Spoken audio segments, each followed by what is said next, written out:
बोलो श्री कृष्ण भगवान की जय। कार्तिक महात्म्य की जय। कार्तिक महात्म्य में 28वां अध्याय।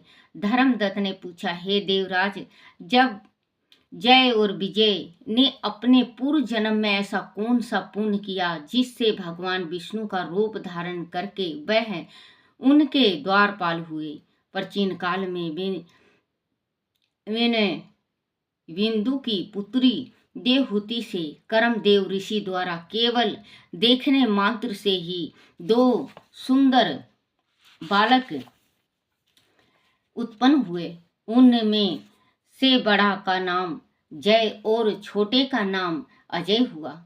बाद में देवहूति के गर्भ से कपिल देव जी भी हुए। जय और अजय दोनों ही विष्णु जी के बड़े भक्त और धर्मात्मा थे। दोनों ही नित्य प्रति अष्ट अक्षर मंत्र का जाप करते थे और विष्णु जी का व्रत करते थे। भगवान इन दोनों भाइयों पर अत्यंत प्रसन्न थे और नित्य पूजा के समय उनको दर्शन दिया करते थे। एक दिन मैं राजा के निमंत्रण पर देव ऋषि नारद जी गणों सहित राजा के यज्ञ में जय ले गए। जय ने ब्राह्मण और अजय ने पुरोहित बनकर यज्ञ को संपूर्ण करवाया। वह की विधि पूर्वक समाप्ति हुई। मारुति राजा ने जय और अजय को बहुत सा धन दिया। वह दोनों भाई दक्षिणा लेकर अपने आश्रम में आए। धन का बंटवारा करते समय दोनों भाइयों का आपस में झगड़ा हो गया। जय ने अजय से कहा कि धन के बराबर बराबर भाग होने चाहिए। अजय ने कहा कि इतना धन जिस को मिला है उतना धन उसका ही है। तब जय ने क्रोध में आकर अजय को श्राप दिया कि तुम धन लेकर नहीं देना चाहते हो, इसीलिए तुम ग्रह हो जाओ। अजय ने जय का दिमाग दिया श्राप स्वीकार कर लिया और जय को श्राप दिया कि तू अभिमानी है, इसीलिए हाथी हो जा। जब नियम पूर्वक दोनों की पूजा के समय जब भगवान उनको दर्शन देने के लिए आए तो दोनों ने भगवान से श्राप मोचन का उपाय पूछा। दोनों ने प्रभु से कहा, हे देव, हम दोनों आपके भक्त हैं, मगर हाथी की योनि में कैसे होंगे? हे सागरपति, श्राप से हमारा उद्धार कीजिए। भगवान विष्णु जी ने कहा, मेरे भक्तों की वाणी कभी असत्य नहीं होगी। यमराज भी इसको अन्यथ नहीं कर सकते। पूर्व काल में मुझे भक्तराज प्रहलाद के कहने पर स्तंभ से प्रकट होना पड़ा था और राजा अम्बिसर के कहने पर 10 अवतार लेने पड़े थे। अंत तुम दोनों अपने श्रापों को भोग मेरे लोक को प्राप्त होगे। इतना कहकर विष्णु जी अंतर्ध्यान हो गए। फिर वह गांडीव नदी के किनारे मगर और हाथी हुए। जाति स्मरण रहने के कारण इस योनि में भी भगवान विष्णु का व्रत नियम से किया करते थे। एक दिन कार्तिक की पूर्णमासी को वह हाथी स्नान करने को गांडीव नदी में गया। तब पिछले जन्म का श्राप स्मरण करके मगर ने हाथी को पकड़ लिया तो हाथी ने भी विष्णु जी का स्मरण किया। फिर क्या, तुरंत ही शंख चक्र गदा पद्मधारी भगवान ने अपने सुदर्शन चक्र द्वारा उन दोनों को अपने जैसा रूप देकर उन्हें वैकुंठ में ले गए। उसी दिन से उस स्थान का नाम हरि क्षेत्र प्रसिद्ध है। चक्र के आघात से वहां के पत्थरों में भी चिन्ह बने हुए हैं। वह दोनों जय और अजय के नाम से आज तक संसार में प्रसिद्ध हैं।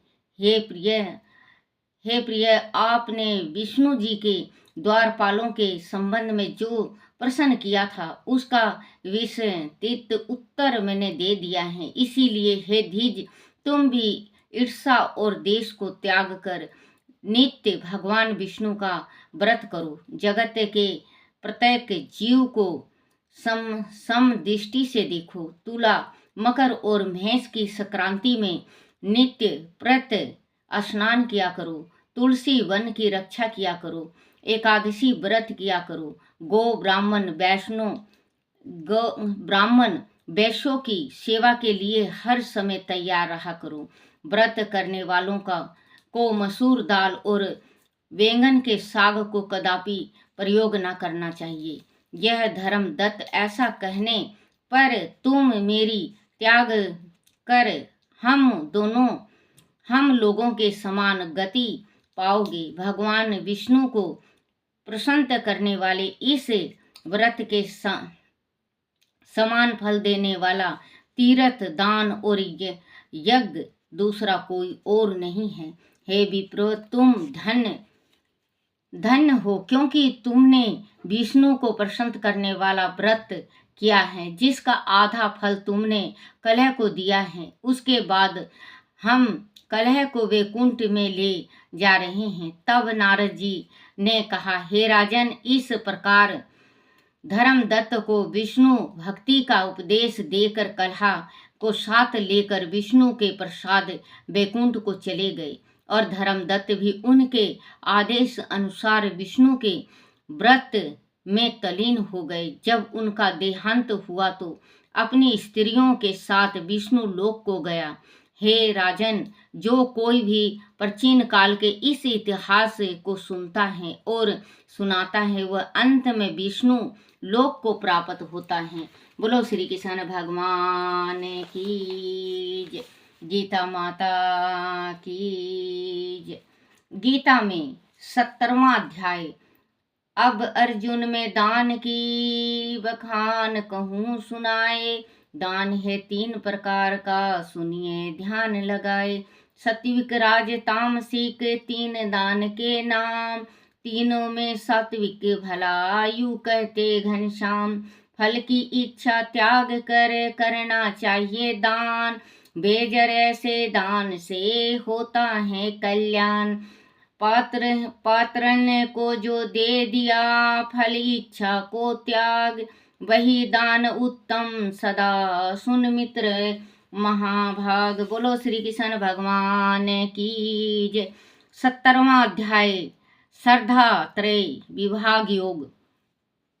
अर्जुन ने पूछा कि हे कृपा निधि, जो प्राणी शास्त्र अनुसार आचरण न करके केवल मन में देवी देवताओं के प्रति श्रद्धा रखते हैं तथा उनकी ही पूजा अर्चना करते हैं, वह कौन सी प्रकृति के होते हैं, सात्विक, राजसी अथवा तामसी? भगवान श्री कृष्ण ने कहा कि हे अर्जुन, प्राणी की सात्विक, राजसी व तामसी प्रकृति पूर्व जन्म के संस्कारों का ही परिणाम होती है। जिस प्राणियों की श्रद्धा उनके अंत कारण के अनुसार, उनकी प्रकृति भी वैसे ही होती है। सात्विक प्राणी देवताओं की पूजा और उपासना करते हैं।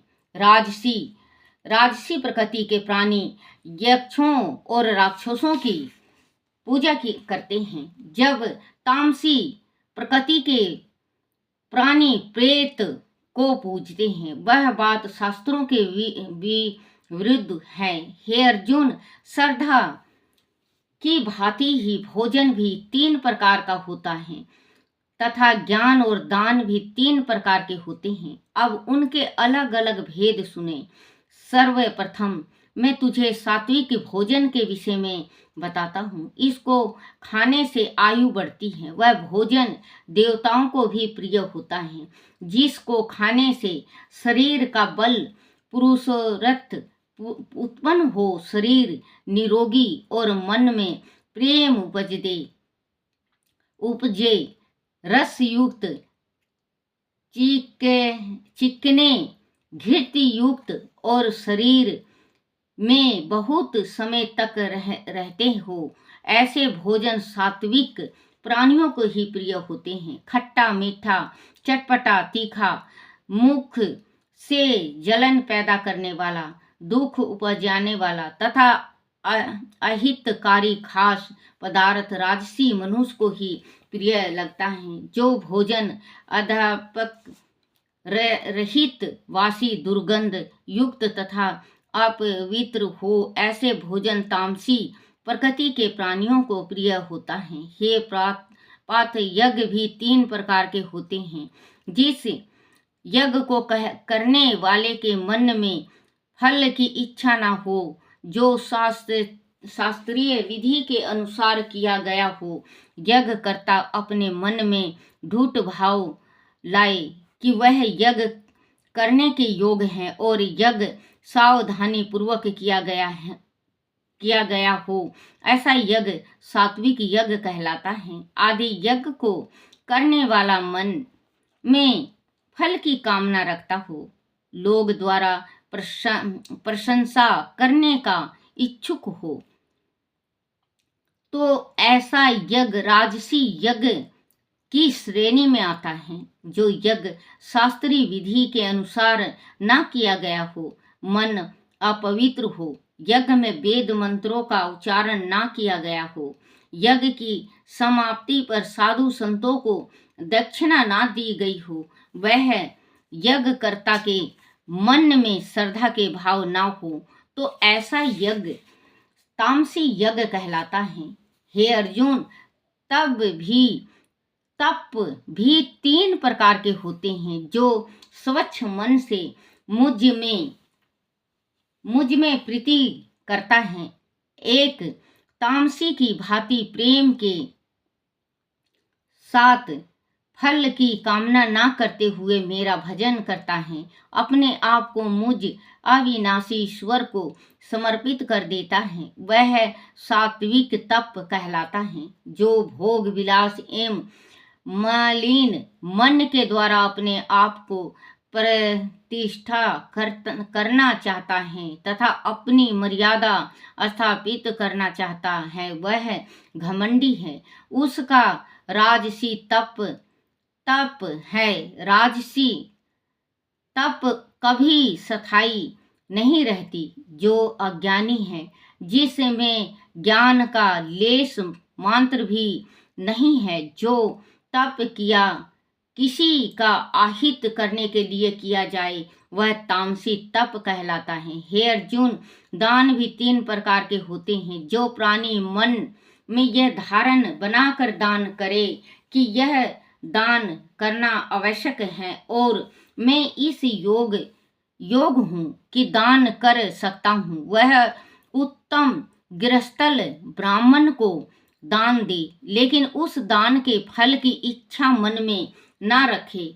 वह ध्यान देने योग्य बात है कि वह ब्राह्मण अपना या किसी अन्य का संबंधी ना हो, वह पवित्र हो, पृथ्वी को गाय के गोबर से लीप कर स्वच्छ रखता हो और प्रतिदिन प्रातःकाल स्नान करता हो। ऐसे ब्राह्मण को दिया हुआ दान सात्विक कहलाता है। ऐसे ब्राह्मण को दान देना जिससे अपना कुछ लाभ होता प्रतीत हो, तो वह दान राजसी दान कहलाता है। ऐसा ब्राह्मण जो अपवित्र स्थान पर रहता हो, पहले स्वयं भोजन करे और फिर दान दे, तथा दान पाने वाला ब्राह्मण भी इसी प्रकृति का हो, वह किसी नीच जाति का हो, वह क्रोधित होकर अथवा मुख से दुर्वचन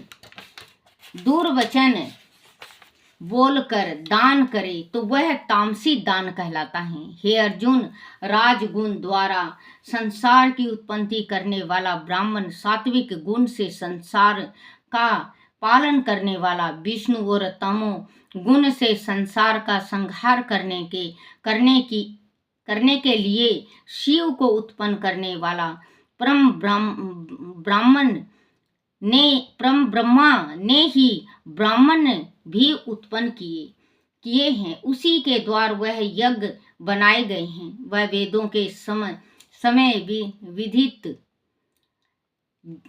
विधित यज्ञ तपस्या दान यम स्नान आदि के साथ साथ अन्य पवित्र कर्म करते हैं। हे अर्जुन, जो प्राणी इन तीनों का फल नहीं मांगते और मात्र मात्र मुक्ति की कामना करता है, वह अवश्य ही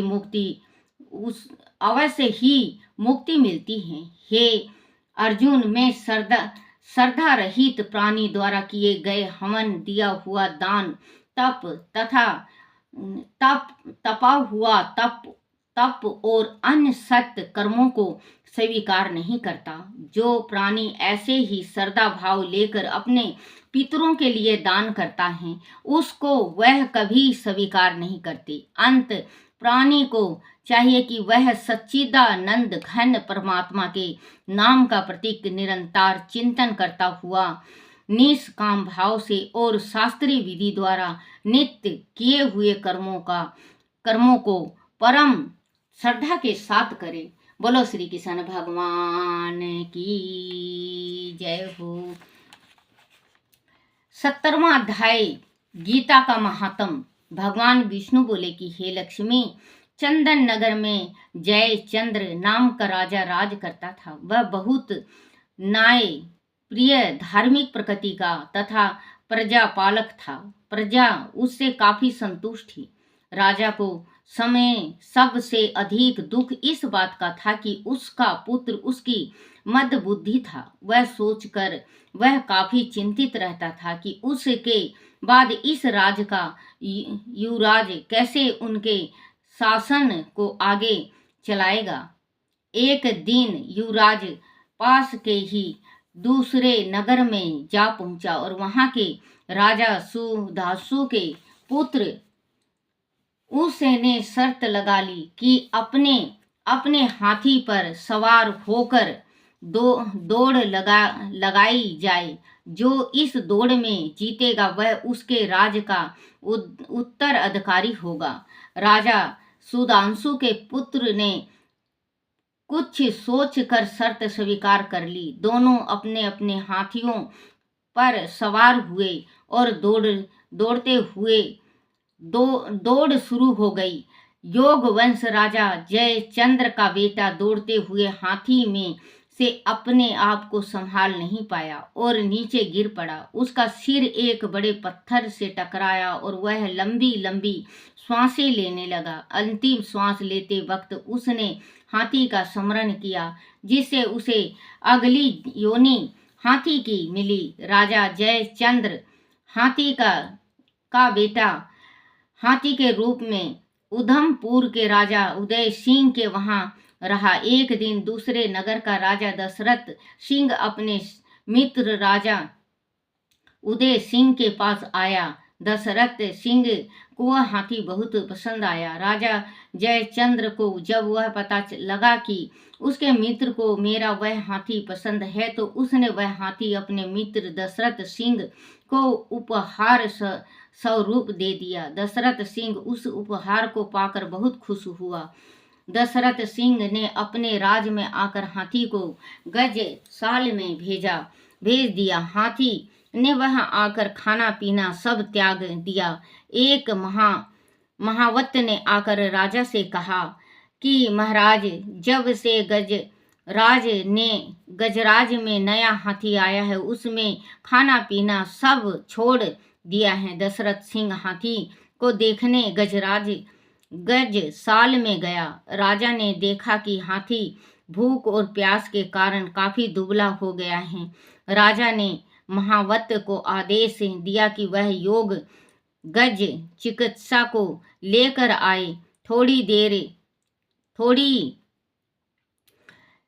थोड़ी ही देर में कई गज अचानक चिकित्सा आए और हाथी के ऊपर उपचार में लग गए। हाथी को ज्वर भी हो रहा था। अचानक हाथी मनुष्य की वाणी में बोला कि हे राजन, आप शास्त्रों के ज्ञाता हैं, अत्यंत पराक्रमी और शत्रुओं पर विजय पाने वाले हैं। मैं चिकित्साओं द्वारा स्वस्थ नहीं हो पाऊंगा। हाथी को मनुष्य की वाणी में बोलते हुए सुनकर राजा को बड़ा आश्चर्य हुआ। तब राजा ने विस्मित स्वर में पूछा कि हे गज राज, तुम कोई संत पशु मालूम होते हो, क्योंकि तुम्हारे अंदर मनुष्य की वाणी बोलने की शक्ति है। तुम पूर्व जन्म में किन योनि में थे? तुम्हें यह गज योनि किस अपराध के कारण कारण मिली है? गज हाथी ने कहा कि हे राजन, मैं पूर्व जन्म में चंदन नगर के राजा जय चंद्र का पुत्र था। मुझे हाथियों से मोह था, इसीलिए मुझे इस जन्म में हाथी का योनि प्राप्त हुआ। जब गीता के 17वां अध्याय के पाठ द्वारा जल अभिमंत्रित करके मुझ पर छिड़का जाएगा, तभी मुझे गज योनि से मुक्ति प्राप्त होगी।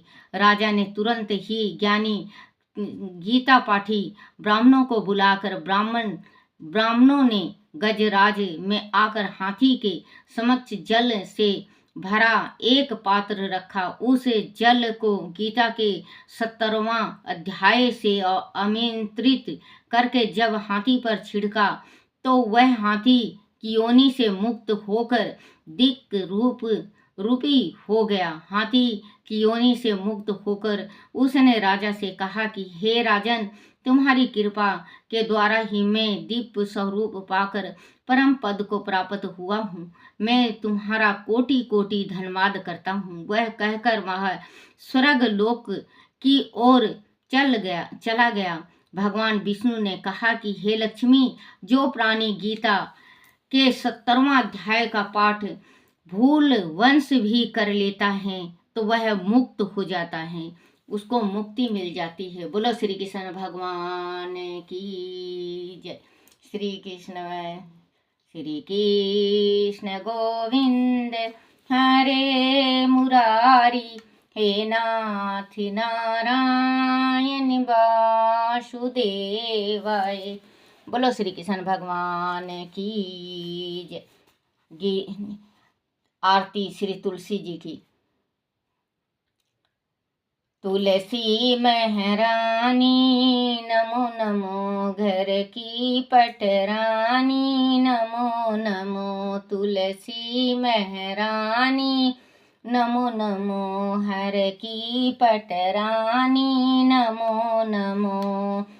धन तुलसी पुराण तप कीनो, शालिग्राम महापटरानी। तुलसी महरानी नमो नमो, हर की पटरानी नमो नमो।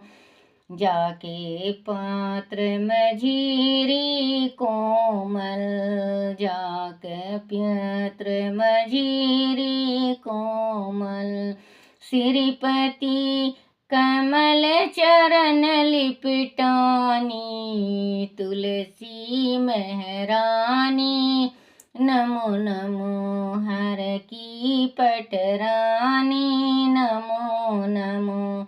धूप दीप नैवेद्य आरती, धूप दीप नैवेद्य आरती। पुष्पन की बरसानी, पुष्पन की बरसानी। तुलसी महरानी नमो नमो, हर की पटरानी नमो नमो। 56 भोग 3600 व्यंजन, 56 भोग 3600 व्यंजन। बिन तुलसी हरि एक न मानी, बिन तुलसी हरि एक न मानी। तुलसी महरानी नमो नमो, हर की पटरानी नमो नमो। सभी सखी मैया तेरो यश गावे, सभी सखी मैया तेरो यश गावे। भक्ति दान दी जो महारानी, भक्ति दान दी जो महारानी, तुलसी महारानी नमो नमो, हर की पटरानी नमो नमो। बोलो तुलसा माता की जय, बोलो विंदा की जय हो। अपने अपने माता पिता की जय, अपने अपने गुरुदेव महाराज की जय हो।